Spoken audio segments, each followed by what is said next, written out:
a trained classical dancer. तो ये thesis में डांस भी रहेगा, ठीक है? वो कभी कभी तुमको समझ नहीं आएगा तो तालीम जिंदा करके भी दिखा सकती है, ठीक है? Everybody excited?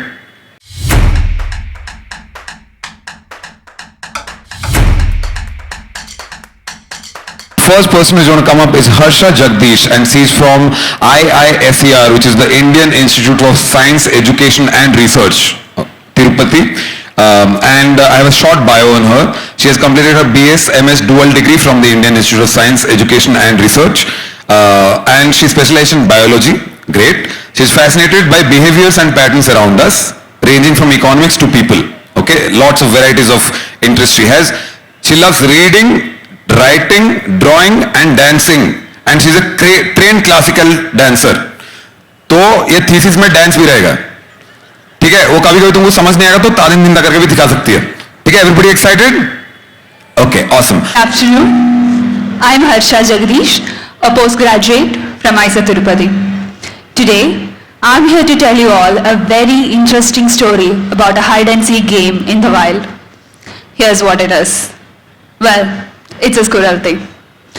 During the devastating second wave of COVID-19 pandemic in 2021, when social distancing was the norm, I visited the Queen of Hills, Kodaikanal. During my stay there, every morning, I would take off on offbeat field trips, exploring the villages of Kodaikanal, admiring its mesmerizing landscapes, bird watching, animal sighting. Being able to watch these birds and animals go about their life in their natural habitat was a treat for the eyes and the souls. Oh, I want to go back there. Anyway, back to a little story. Being a research student at Science Lab IISER Tirupati, I was always on the lookout for opportunities to study behavioral ecology and evolutionary biology of animals. A big chunk of my mornings would be spent taking pictures of different species of birds and animals, sometimes even recording them as they mated, foraged, fed their young ones, protected themselves from the predators, and so on. It was in one of these days that I chanced upon a region that housed many squirrels. These were the three-striped palm squirrels that are found a mention even in the Indian mythology. The squirrels were very busy, scrambling around, being important in their own lives, and making me go all, oh, how cute, right?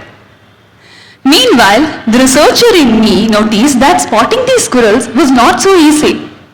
And I remember thinking, wow, these squirrels are good at hiding. It was like watching a very good game of hide and seek. But who are the seekers? Whom does the squirrel possibly want to hide from? Squirrels are prey animals, and one of its most feared predators are the cats.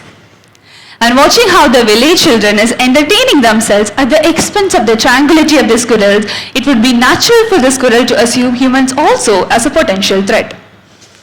I felt like witnessing the Darwin's theory of survival fitness is unraveling in front of me. It was fascinating. I pulled out my camera, determined to capture what I could, to infer this intriguing strategy of the squirrel to avoid predation while focusing on its sustenance-related activities like foraging, mating, and being playful. Here, there is an additional rule in this game of hide and seek that requires the squirrel to hide in the plain sight of the predators so that it could focus on sustenance. I felt like the Alice in Wonderland with Red Queen whispering in my ears, "It takes all the running you do to stay in the same place." As I observed through the lens of my camera, I realized that spotting the squirrels was not so easy.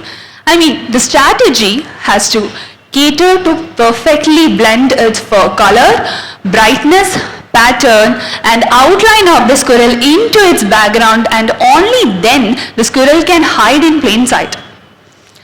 Back in my lab, I used images software to analyze the strategy of the squirrel from the predator's perspective. The mystery was unraveling. The squirrel spent most of its time, or let's not go there, let me continue here. The squirrel blends better with its background when it is on the ground compared to anywhere else, making it so hard for the cats and the humans to spot the squirrel when it is on the ground. The analysis also showed that while it is easy for the humans to spot squirrels when it is against simple backgrounds like a concrete pavement compared to complex backgrounds like bushes, Both these backgrounds proved to be equally challenging for the cats. It also showed that the squirrel is hiding in human-made backgrounds as good as it did in natural backgrounds. That's when it started to look like the squirrel is indeed part of a very strategic game of hide and seek. I wondered if the squirrel devised its anti-predatory strategy keeping in mind that it needs to merge with the background. Now this would mean that the squirrel would choose to spend more time on the ground or placing itself against complex backgrounds like bushes. I inferred, but the analysis showed otherwise. The squirrel spent most of its time away from the ground or placing itself against simple backgrounds like these rooftops. I turned to the behavioral characteristics of the squirrel to deal with this conundrum. While on the ground, the squirrel spent most of its time foraging. It rested for the huge part of the time it was on surfaces at a height or when it was against simple backgrounds like these rooftops. Here we need to remember that the element of surprise is very important for the success of predation. So, when the squirrel is foraging, it is easier to fall prey to a predator compared to resting when the squirrel is aware about its surroundings. I started to see the ingenuity of the squirrel's strategy. It took advantage of the cover provided by the ground and complex background to focus on sustenance-related activities like foraging so that it could spend more time focusing on finding the food than being worried about being the food. It also tried to avoid the ground simultaneously, possibly due to its high predation rate. I was elated. It's like I found out the squirrel thing. However, a small part of the puzzle is still unresolved. I found that the squirrel spent most of its time indulging in social activities like playing, mating, and chasing each other when it was against simple backgrounds like these walls and rooftops. Why? Is there a strategy there too? That's science. No matter how many questions researchers answer, there will always be more questions. So, it will always be a squirrel thing.